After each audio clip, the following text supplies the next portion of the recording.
Bienvenidas y bienvenidos a su programa, ya lo dijo la Corte, en el cual analizamos los fallos emblemáticos, las sentencias más importantes del máximo tribunal de la República, y en esta ocasión vamos a analizar el amparo directo 30/2013, un caso trágico, diría yo, una situación pues indeseable para todas y todos nosotros, que tiene que ver con la muerte de un adolescente que se encontraba pasando unos días con unos amigos en un hotel en Acapulco y que en una circunstancia trágica pierde la vida. Lo vamos a comentar y lo vamos a analizar con detalle. Para conocer los alcances de esta sentencia, le doy la bienvenida a Ana María Ibarra. Ana María, un gusto tenerte, y diría tenerte nuevamente porque ya nos has hecho favor de acompañarnos. Gracias por la invitación. Bienvenida y muchas gracias. Y José Ignacio Morales Simón también. Muchas gracias. Pues ya has estado con nosotros, José Ignacio. Siempre un gusto, un placer tenerte aquí. Muchas gracias. Ana María, pues, ¿por qué no nos refieres, como solemos hacer en el programa, el contexto de los hechos a partir de los cuales surge el caso y cómo el caso va llegando hasta la Suprema Corte, por favor?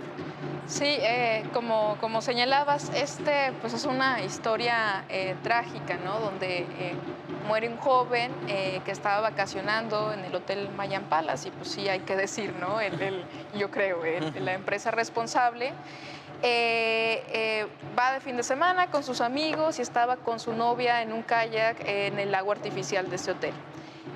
Al intentar hacer una maniobra con el kayak, este se vuelca y caen la pareja al lago que estaba electrificado. Entonces ahí de inmediato pues empiezan a tratar de salir, no pueden. Llega uno de los amigos, había otra pareja ahí que estaba también visitando, a intentarlo sacar, y de alguna manera la chica sí logra reanimarse y sale junto con el amigo, pero digamos esta persona o este joven no. Luego intentan, personal del hotel intenta ir por él, se meten a nadar para tratar de alcanzarlo, pero el personal siente, ¿no?, la descarga eléctrica, entonces se frena y se regresa. Pasan así varios minutos, alrededor de 15 minutos, hasta que van por otro kayak y entonces lo intentan jalar del chaleco, pero también estaba electrificado, y es con el remo que van jalando, que van como empujando a esta persona hasta que llega a la orilla. En la orilla había unos cardiólogos que estaban ahí en un congreso. Eran huéspedes, ¿no? Eran huéspedes, le intentan dar pues la rehabilitación.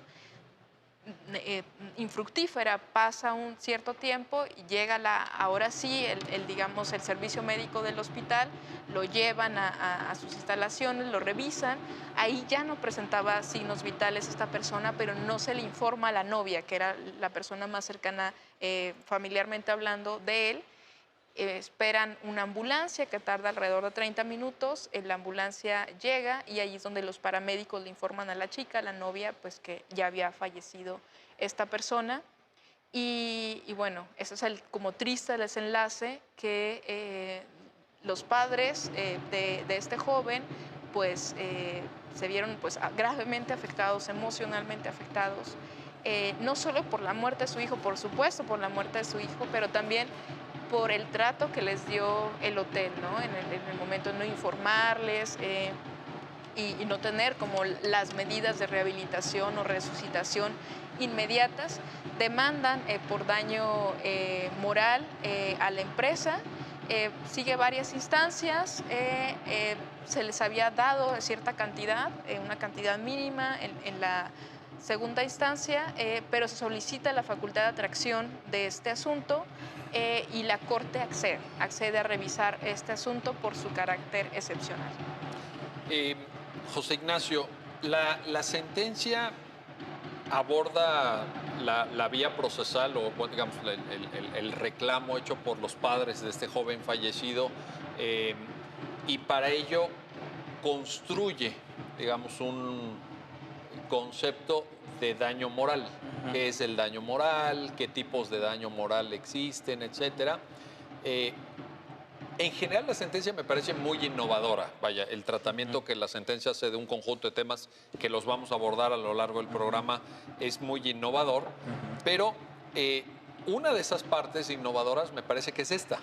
Y te quiero pedir que nos ayudes a entender cómo la sentencia va configurando el concepto de daño moral y las diversas expresiones que este daño moral puede tener.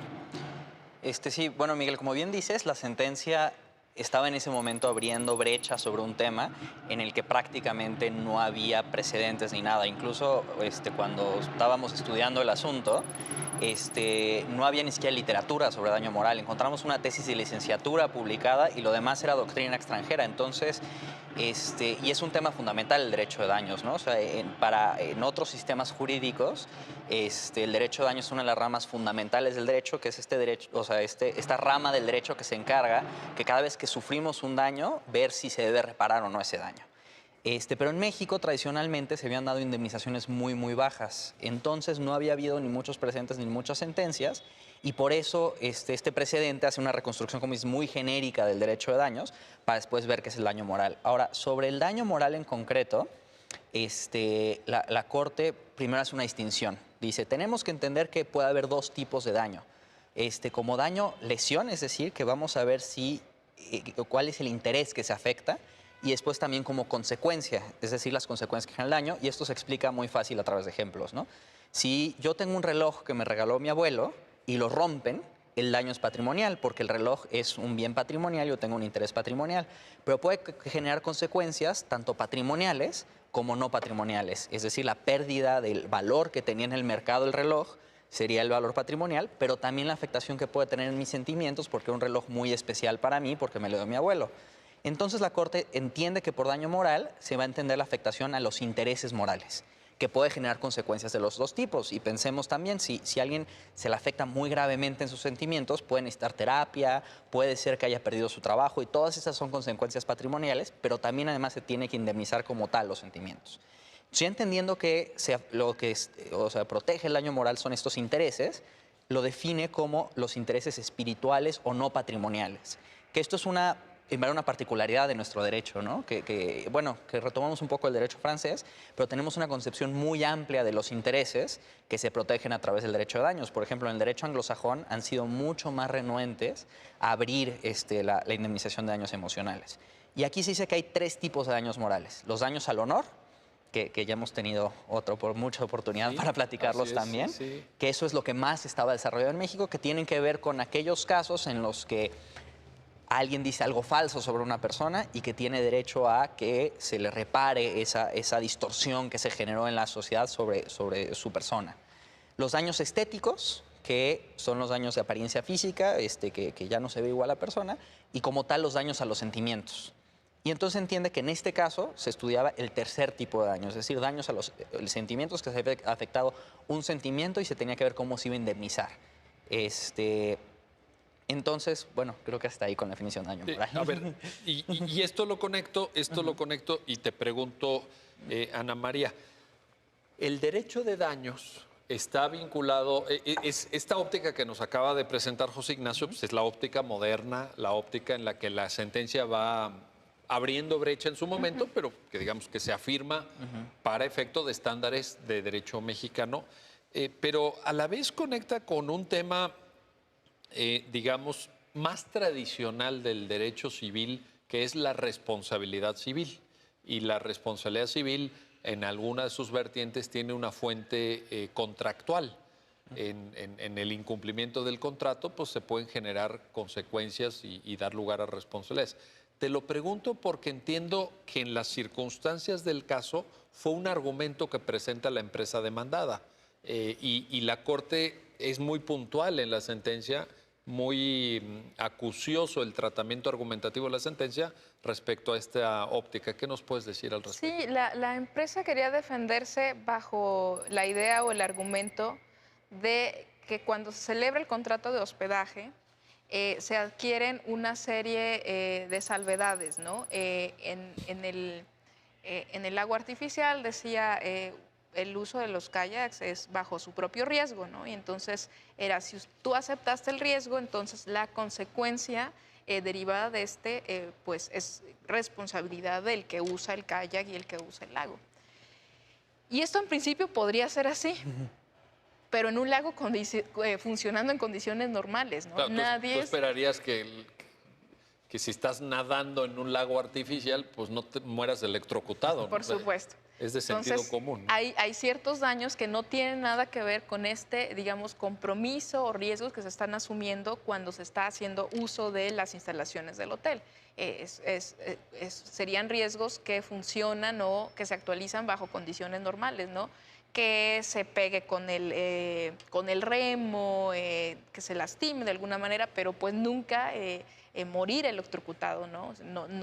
No es una condición normal. ¿Y esto por qué es así? Porque hay ciertos bienes que no son disponibles o que no se pueden como sujetar no son disponibles o no se pueden contratar, ¿no? Como la vida o la integridad física. Entonces, también, aunque firmáramos un contrato diciendo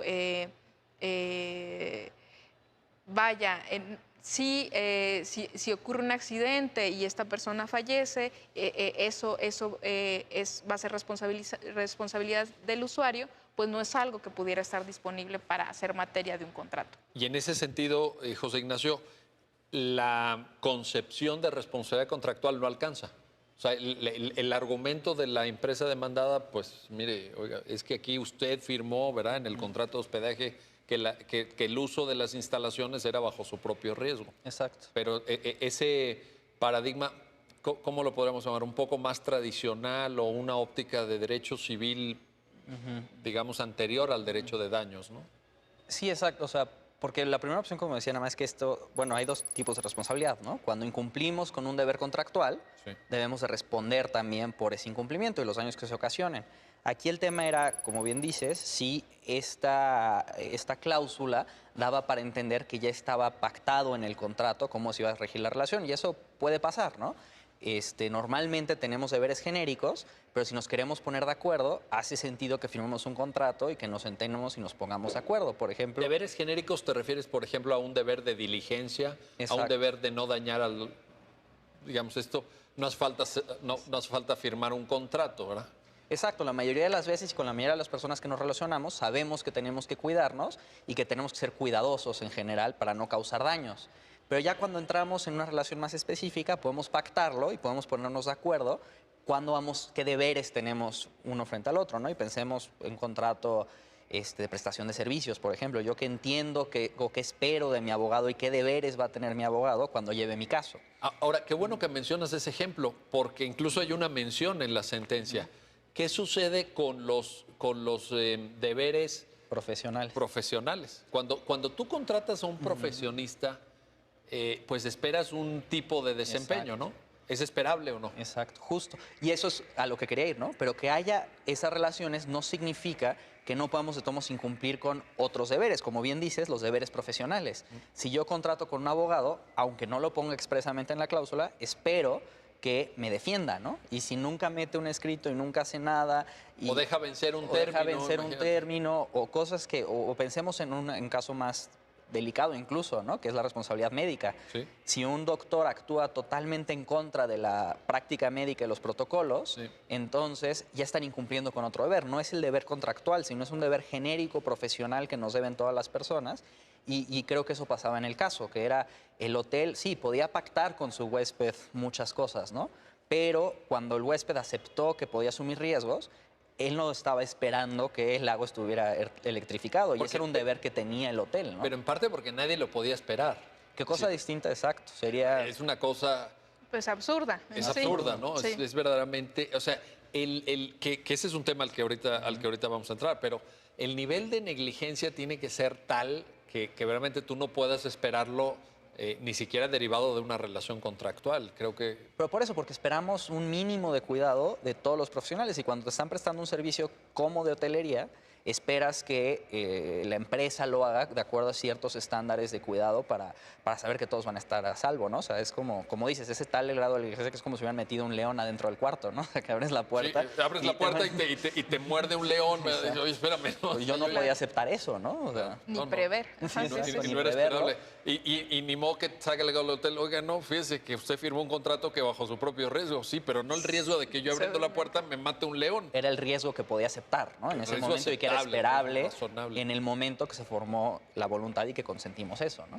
Oye, Ana María, a ver, ya José Ignacio lo anunciaba, pero me parece importante dejarlo claro. Entonces, en esta lógica de la responsabilidad civil, la comprensión que la sentencia nos ayuda muy bien a hacer del derecho de daños, podemos hablar de consecuencias patrimoniales y extrapatrimoniales, además efectos presentes y efectos futuros de esta responsabilidad civil.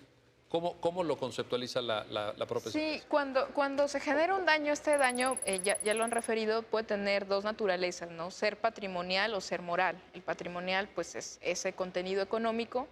Y el moral también hay como, creo que no despegó, no termina por despegar el derecho de daños en México, porque se creía primero que el daño moral tenía que ser siempre accesorio al daño patrimonial. Es decir, no podías como demandarlo de forma independiente. Y en esta sentencia se aclara que no, que este daño tiene una naturaleza propia, etcétera.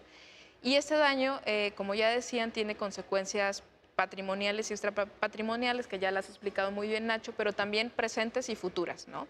Presentes, pues son aquellas consecuencias que se manifiestan ahora en este momento, pero también hay consecuencias futuras que algunas las podemos prever o cuantificar y otras no, que serían, por ejemplo, el costo de las terapias psicológicas que va a tener la recuperación. Que en el caso es muy importante. Sí, y que eso no es algo que puedas tú determinar de inmediato, ¿no? Probablemente un tratamiento psicológico pues va a tomar varios años hacia el futuro. Sin duda. Vamos a, regresando del corte, vamos a hacer una breve pausa, pero regresando te voy a preguntar, José Ignacio, los elementos que se requieren para acreditar esta responsabilidad y en su caso tener por verificado el daño. Pero sobre esto regresaremos enseguida, no se vayan. Estamos platicando con Ana María Ibarra, con José Ignacio Morales Simón sobre el amparo directo 30-2013, un caso verdaderamente calificable como trágico. Un caso que terminó con la vida de un joven, con la vida de un estudiante, de un universitario, y que a la postre pues también fue producto de la vulneración de deberes de diligencia y de prestación adecuada de un servicio, en este caso de un servicio de hospedaje por parte de un hotel en la ciudad de Acapulco. No se vayan, regresamos enseguida.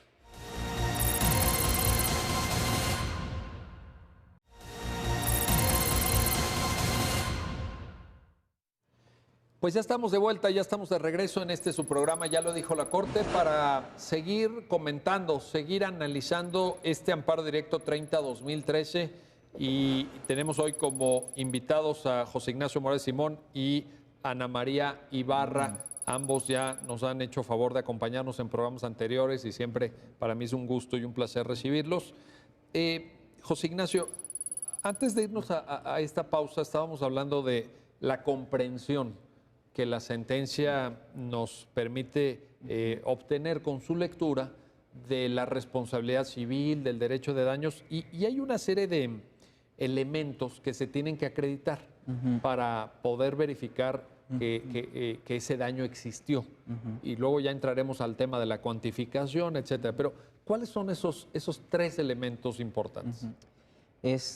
Bueno, primero que nada, o sea, para entender un poco mejor los elementos, hay que entender que el derecho de daños, en este caso estamos pensando en un caso trágico y muy grave, pero intenta regular un montón de relaciones entre particulares además, ¿no? Entonces, la mayoría de daños que sufrimos, nosotros debemos de soportarlos. Si alguien abre una tienda al lado de la mía y yo acabo quebrando, voy a sufrir un montón de daños porque esa persona abrió la tienda, pero yo debo de soportar esos daños y eso es lo que entendemos. Entonces, lo interesante del derecho de daños es que para que se le pueda reparar el daño a una persona, también tiene que haber razones que justifiquen que esa persona debe repararlos, por si no sería injusto. O sea, si yo no hice nada malo, si no incumplí con nada, ¿por qué debo de yo pagarle el daño que sufre otra persona? Lo que intentan hacer estos elementos es eso, es identificar esos casos en los que hay una razón tanto para reparar como para imponer el deber de reparar, ¿no? Entonces, el primer elemento es el hecho ilícito. A ver. Que esto es, en el programa estamos hablando del incumplimiento de deberes, ¿no? O sea, que se haya incumplido con un deber. Entonces puede ser un hecho o una omisión. O una omisión podría ser también. Si yo tenía un deber de cuidado, por ejemplo, una persona que no cuide bien a sus hijos y les acabe causando daños, tenía un deber de cuidarlos, omitió eso y podría responder por esos daños. Pero los deberes pueden tener dos causas distintas, ¿no? El primero, y que son tal vez los más claros, son los deberes legales.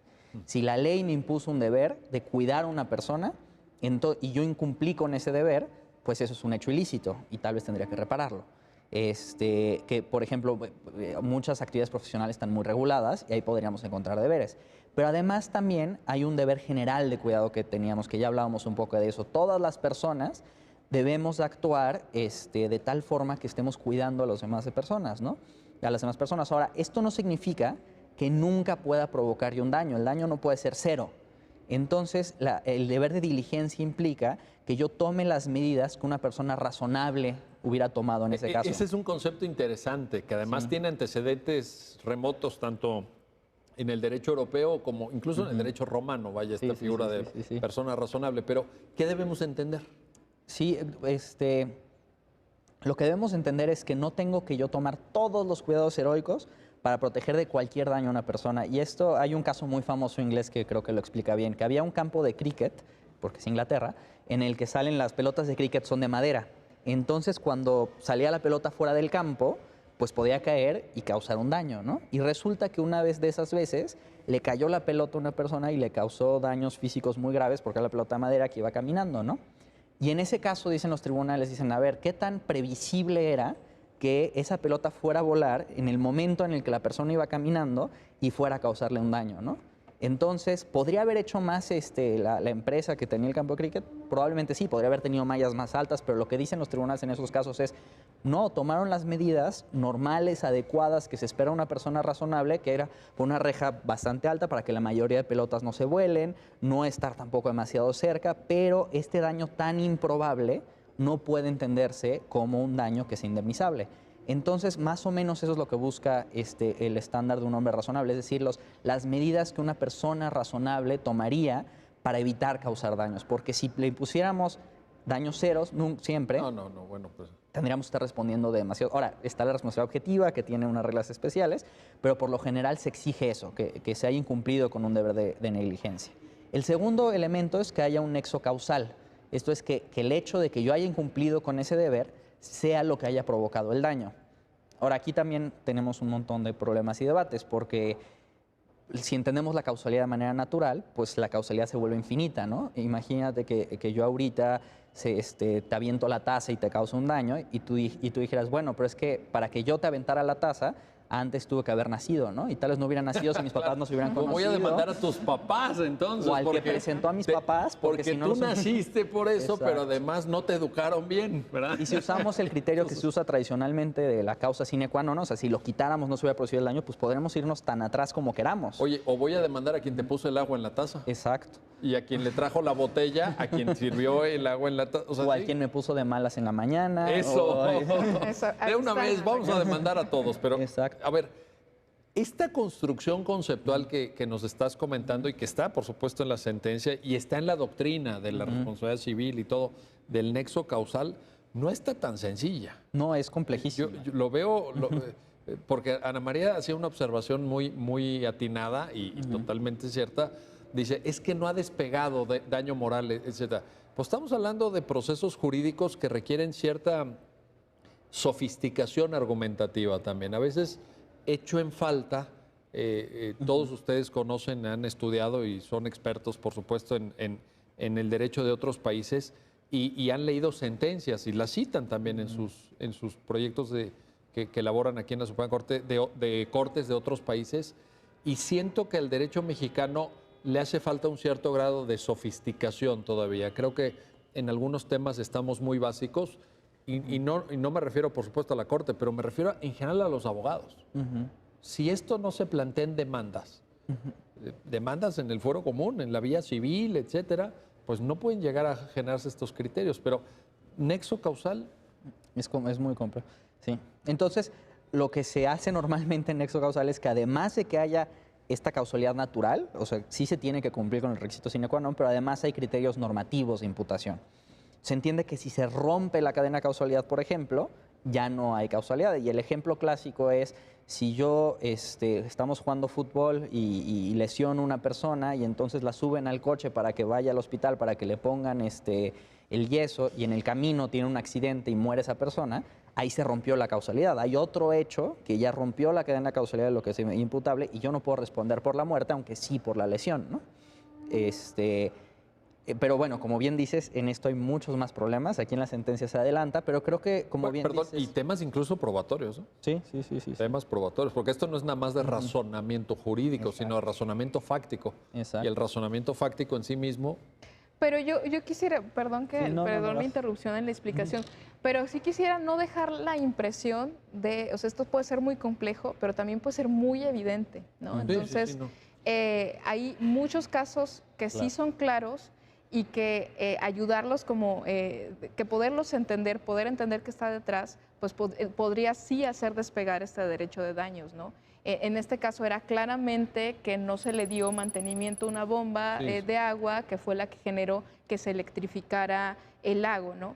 Entonces, creo que ni siquiera, decías, Miguel, que en México no hemos abordado estos temas como más sofisticados, pero yo creo que ni siquiera hemos abordado los casos más evidentes, ¿no? Coincido. Y hay casos muy sencillos que realmente es, bueno, vaya, si había un cable electrificado en la calle y muere una persona porque la compañía de luz lo dejó ahí expuesto, pues hay como relaciones causales muy sencillas de advertir y que sí deberían tener consecuencias, ¿no? Sí. Entonces, digamos, los casos más complejos y que nos hacen como reflexionar más profundamente sobre pues, cuestiones causales o cuestiones de prueba, pues no creo que ni siquiera estemos ahí todavía en México, pero pues al menos que avancemos en estos casos más claros y evidentes. Y qué bueno que lo mencionas, porque si algún caso claro y evidente hay es este.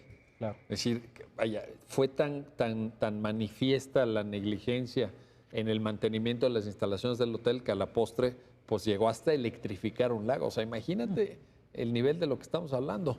¿Habría un tercer elemento? Sí, el tercero es el daño. A ver. Que para que en el derecho de daños puedas tener derecho a una indemnización, se tiene que haber causado un daño, que eso es diferente, por ejemplo, al derecho penal, ¿no?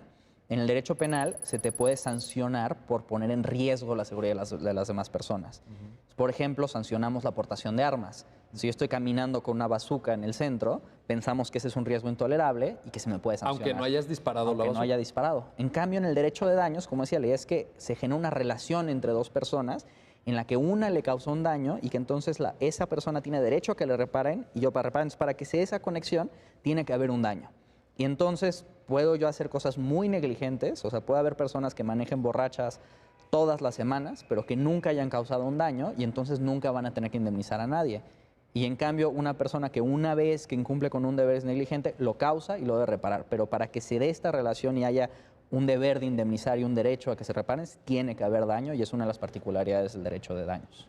Ana María, José Ignacio nos acaba de explicar cada uno de los tres elementos con los cuales ya podríamos configurar esta responsabilidad. ¿Cómo los aplicamos al caso concreto? Sí, ya un poco lo platicábamos, ¿no? En el caso concreto, pues ¿cuál fue el hecho ilícito? El hecho ilícito es una serie de acciones y omisiones que cometió la empresa, ¿no?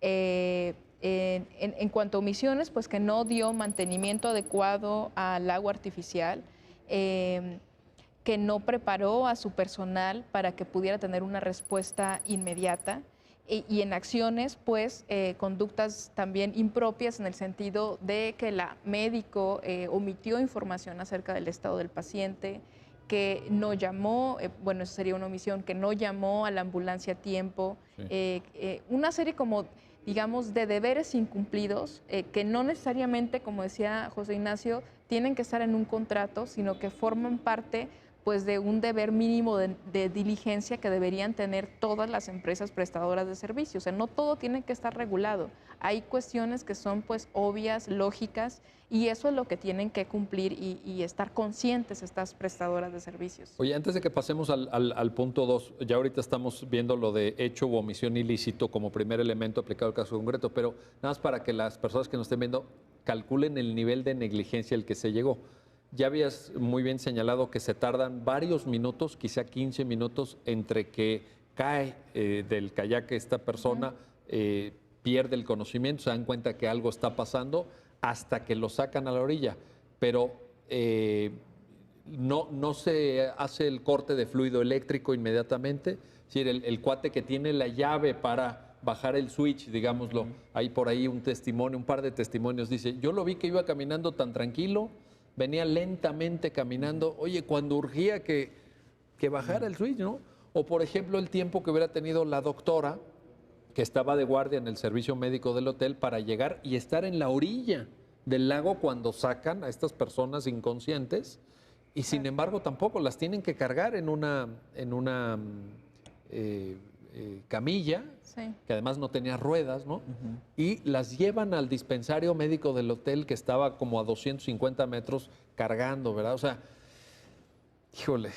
Sí, fue una cadena Una de cadena. eventos desafortunados, de malas decisiones, de una reacción no inmediata, de pues sí, una negligencia absoluta, ¿no? Realmente grave, ¿no? Y esto es, bueno, algo que se evalúa después. Entonces ahí tenemos el primer elemento. El segundo elemento que valdría la pena mencionar. Bueno, yo primero hablaría del tercero, que es el daño, ¿no? Para El después daño, hacer ok. como la conexión Correcto. entre estos dos. El daño, pues es, bueno, fallece este joven, y el daño aquí que se calibra o evalúa es el daño en los sentimientos que generaron, que tienen sus padres, ¿no? Y pues este es un daño que es presumible su existencia porque este además era su único hijo. Es lo que te iba a decir, era hijo único, ¿verdad? Era su único hijo y pues vaya, era un joven talentoso, con mucha potencialidad para desarrollar cosas, y pues naturalmente pues sus padres estaban destrozados, naturalmente allí había un daño a los sentimientos pues muy fuerte, ¿no? Y el nexo causal finalmente es el que puedas tú conectar esas dos cosas, que ese incumplimiento de deberes o esa negligencia, esa falta de diligencia, haya sido la que ocasionó el daño, ¿no? Eso es lo que llamamos nexo causal, y aquí pues efectivamente existió, porque fue derivado de esa negligencia que el lago se electrificó, y derivado de esa electrificación el joven muere, y es la muerte lo que genera el daño a los sentimientos de los padres, ¿no? Entonces claramente hay un nexo causal que, como decíamos aquí, pues es muy, muy evidente.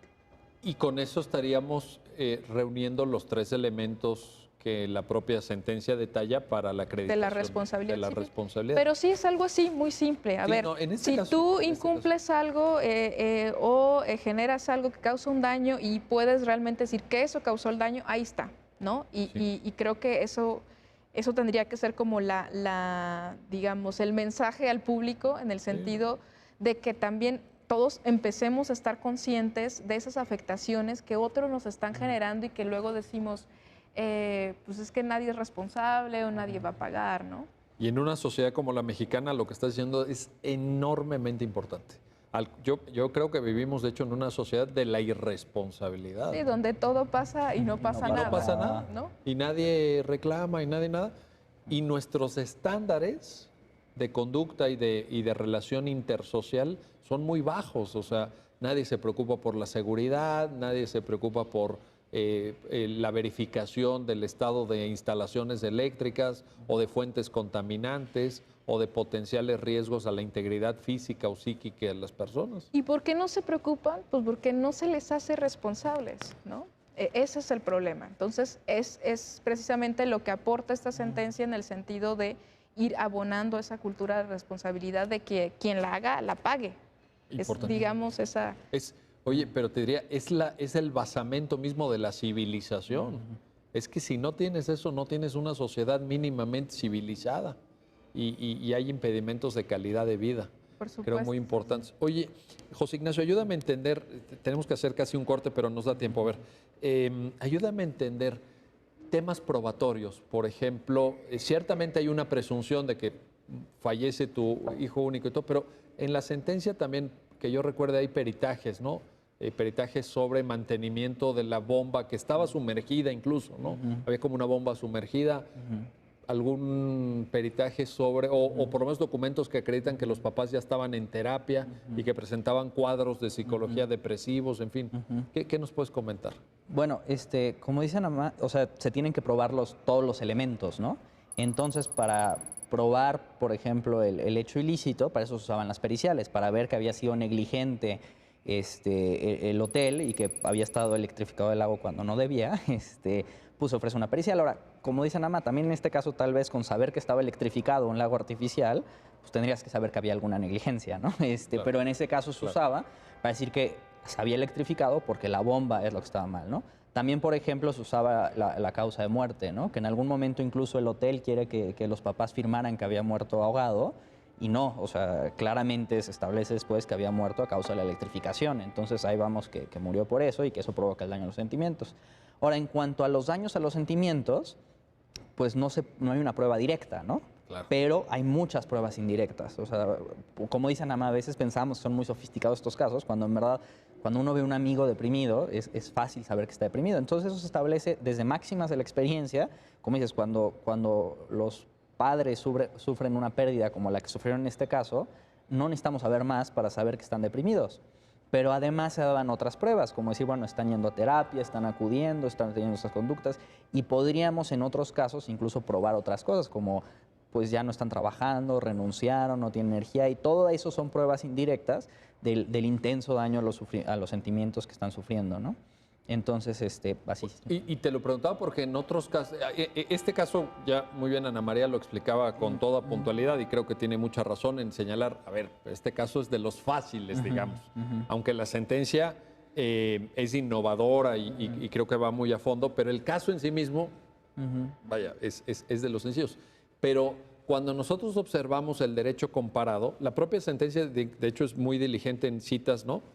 Tanto de doctrina extranjera como casos resueltos por tribunales de otros países, etcétera. Sí nos damos cuenta del enorme debate que hay en materia probatoria de daño. En todo el derecho de daños, eso es un debate abierto, que seguramente se vincula con el concepto de nexo causal.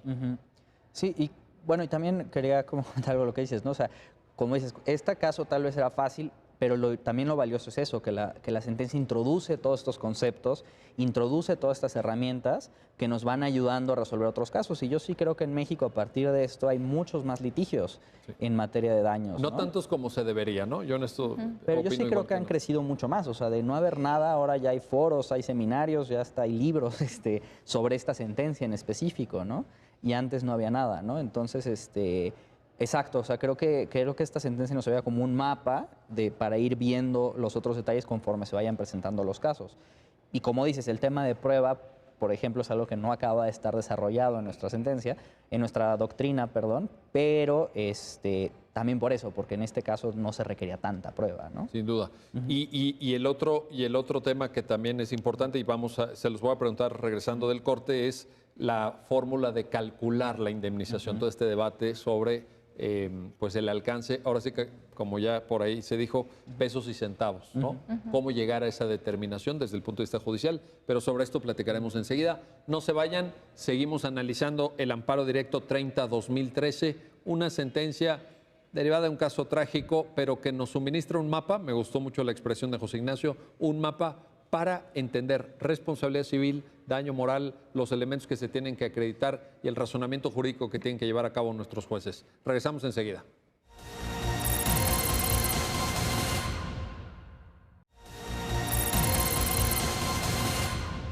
Ya estamos de vuelta, ya estamos de regreso en su programa, ya lo dijo la Corte. Seguimos en el análisis del amparo directo 30-2013 con Ana María Ibarra y José Ignacio Morales.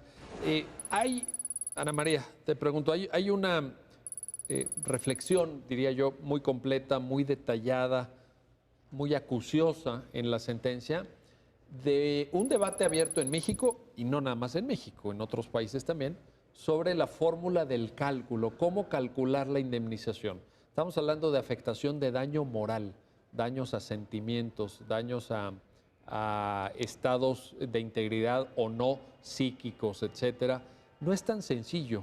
¿Qué nos puedes referir al respecto? Sí, que no es sencillo porque es cómo le pones precio, ¿no?, a la vida de tu hijo. ¿Cuánto te dolió que se muriera tu hijo? Eso, pues, tradúcelo en pesos y centavos. Parece una misión imposible, pero la sentencia se da la tarea de, como decía, ser muy acuciosa en cómo se tiene que calibrar esto, precisamente porque quería romper con un viejo paradigma. que era el paradigma de las fórmulas fijas o tasadas que están en la Ley Federal del Trabajo, que lo que hacen pues no es realmente medir el dolor, sino que te refieren a salarios mínimos, ¿no?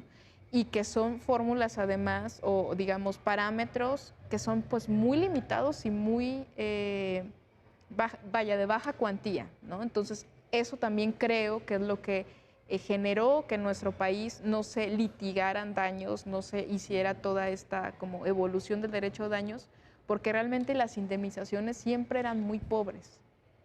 Y aquí se llega por primera vez y desde la Suprema Corte a una indemnización de 30 millones de pesos. Entonces se tenía que justificar por qué 30 millones de pesos. 30 ¿no? millones de ¿Cómo pesos. pasar de lo que te dolió la muerte de un hijo a esos 30 millones de pesos? Entonces ahí la Corte hace un esfuerzo de establecer ciertos parámetros para evaluar el dolor, ¿no? Se dice, por supuesto no se puede regresar el estado de cosas anterior, por supuesto no se trata de enriquecer a la otra persona, a las personas que están sufriendo, pero sí de compensar o ayudar a aliviar un poco este sufrimiento. Y para esto establece ciertas cosas que se tienen que evaluar, pero por supuesto el tipo de daño, la gravedad del daño a las emociones que se generó. Pero algo muy importante, y creo que es lo que viene a romper esta, digamos, óptica anterior, es la gravedad de la conducta de la persona responsable, en este caso de la empresa responsable, ¿no? Que aquí lo que vimos es pues, que fue muy negligente, groseramente negligente. Bien puesto el adjetivo. Y por otro lado, su capacidad económica, la capacidad económica de la responsable, ¿no? ¿Para qué, digamos, decir qué tanto también tú te estarías beneficiando de esa actividad? Esa actividad, por ejemplo, en este caso era hotelera, entonces si estaba recibiendo esos beneficios y por recibir esos beneficios generaste un daño, pues es justo que pagues en proporción a esos beneficios que reciben, ¿no? Ahora, en este punto hay un debate en instancias inferiores respecto al capital social de la empresa, porque cuando la empresa se forma, creo que en el 82, 83 del siglo pasado, aportan un capital social de 500,000 pesos, que es lo que toma en cuenta la sala de segunda instancia para fijar. Primero se había fijado 8 millones de pesos, creo recordar, Sí. ¿no? Sí. Luego se baja a 1 millón de pesos en la apelación, pero con base en esta consideración, que luego la Corte, ya cuando entra más a fondo, dice, no, espérame, esto no es... No era real, No era real. Porque estamos hablando pues de una empresa que es notoria su capacidad económica y que digamos era pues una maniobra financiera, ¿no? Para mostrar los beneficios económicos que esta empresa recibía, pero pues que no eran reales, ¿no? Y haciendo una evaluación de otros elementos que eran hechos notorios, como pues cuánto cuesta un tiempo compartido en este hotel, cuánto cuesta una noche de hotel, puedes realmente sacar el tipo, la magnitud de las ganancias, o al menos pues sí alejarlo de esos 500,000 pesos que en un principio se habían establecido. Y incluso ahora que mencionabas hechos notorios, se cita que en la página web de la empresa a la cual corresponde el hotel se puede observar que son hoteles de lujo. De lujo, sí. que son varios hoteles también en toda la República, creo que tienen más de 10 o 15 a lo mejor. O sea que respecto a la capacidad económica a considerar por parte del responsable, también había una consideración que iba más allá del 1,000,000 de pesos, ¿no? Claro, sí, como capacidad. Exactamente. Ahora, José Ignacio, te quiero preguntar, decía Ana María algo muy interesante que se inserta en un debate largo, creo yo, sobre el derecho de daños en la tradición jurídica de los años recientes. ¿Cuál es la función de la indemnización?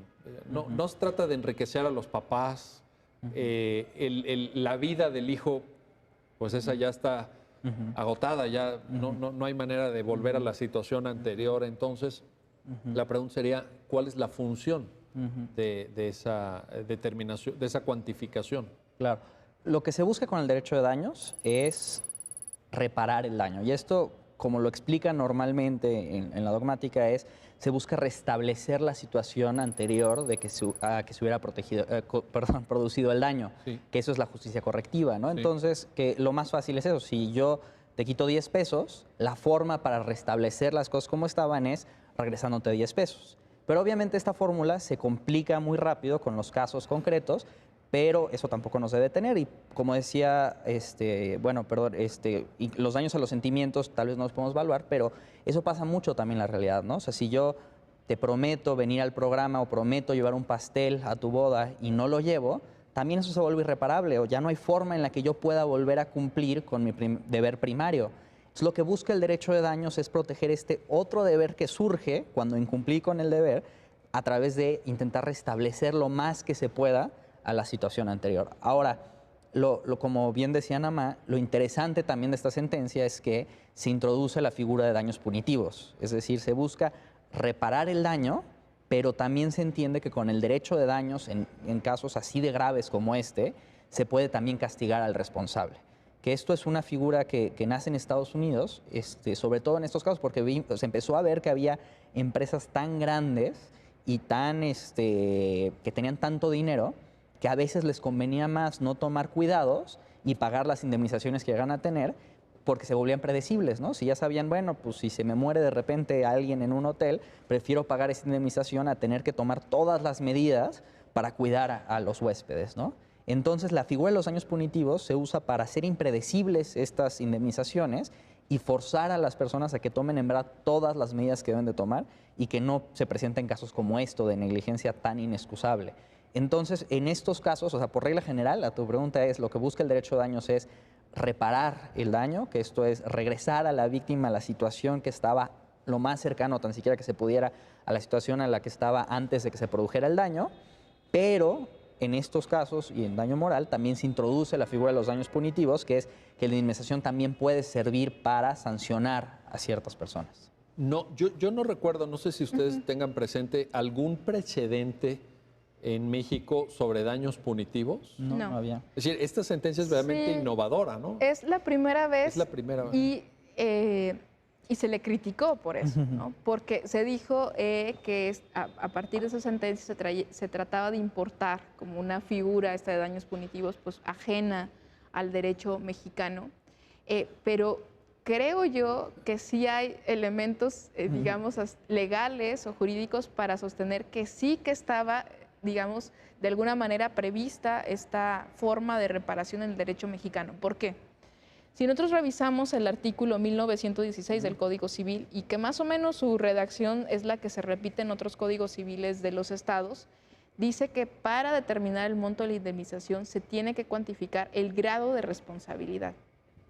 Entonces, el legislador sí estaba pensando en que también, y la capacidad económica también dice, de las responsables. O sea, estos elementos no es que se los haya inventado la Corte, sino que más bien los viene a justificar desde estas razones que ya nos exponía muy bien José Ignacio, ¿no? Y también nos fuimos a la exposición de motivos y también ahí se veía claramente la intención del legislador de decir, no, es que hay que castigar y es que hay que disuadir a las personas de que generen daños y que no hagan este cálculo costo-beneficio de que me sale más barato pagar que tomar todas las medidas diligentes para que no se generen daños a las personas. Ahora, esta crítica de la importación de figuras que, como ya muy bien en este caso concreto nos lo explicó José Ignacio, pues proviene de Estados Unidos, también me parece una crítica desproporcionada en el sentido de decir, a ver, es que en el derecho contemporáneo en todos los países hay una circulación de ideas, hay una migración de criterios y eso no empobrece a nadie ni afecta a nada, al contrario. Lo que uno no quisiera es una Suprema Corte encerrada sobre sí misma, citando criterios del siglo XIX o de quinta época o de sexta época, sin abrirse a las nuevas tendencias que existen, porque también el origen puede estar en Estados Unidos, pero este tipo de sentencias se dictan en Colombia, se dictan en Perú, se dictan en Argentina, se dictan en España, se dictan en Italia, es decir, tampoco... Por ejemplo, en las notas a pie de página están citadas obras italianas que refieren a nivel doctrinal cómo funciona esto en ese país. Entonces, no, tampoco me parece una crítica. Y de entrada el derecho de daños ya es una importación, ¿no? O sea, no es como que nosotros hayamos inventado estas categorías, la estos responsabilidad elementos, civil ¿no? O sea, misma aunque también están citados muchos autores mexicanos clásicos del derecho civil, pero hay el derecho civil francés del siglo XIX, pues es la base sobre la cual se ha ido construyendo la doctrina mexicana. Alguien que dijera, no, el derecho civil mexicano ha sido impermeable a las influencias extranjeras, yo creo que estaría faltando groseramente a la verdad, ¿no? Y también, me da la impresión. Exacto, y bueno, y estoy totalmente de acuerdo con las razones jurídicas que nos explicaba muy bien Ana María, pero también es eso, que teníamos que ver que nuestro derecho de daños no estaba funcionando, no se estaba reparando los daños, las personas podían, sobre todo las empresas más grandes, podían actuar impunemente, imponer los riesgos que quisieran y no pasaba nada, y advirtiendo esa necesidad de robustecer la responsabilidad y de traer a juicio a las personas que traían, que causaban esos daños, había que subir las indemnizaciones, porque para como estaban, o sea, como bien decías, en un caso así de trágico, de grave y de salvaje, le estaban dando 1 millón de pesos a los papás, que vaya, no es nada, o sea, porque el tema es que era de ahí para abajo, ¿no? Entonces no daba a veces ni siquiera para los honorarios de los abogados.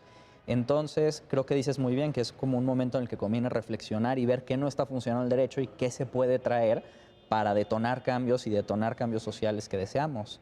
Ana María, es que ahora que mencionabas capacidades económicas, hay un debate también en la sentencia sobre si tiene que ser tomada en cuenta la capacidad económica de quien genera el daño o también la capacidad económica de quien resiente el daño.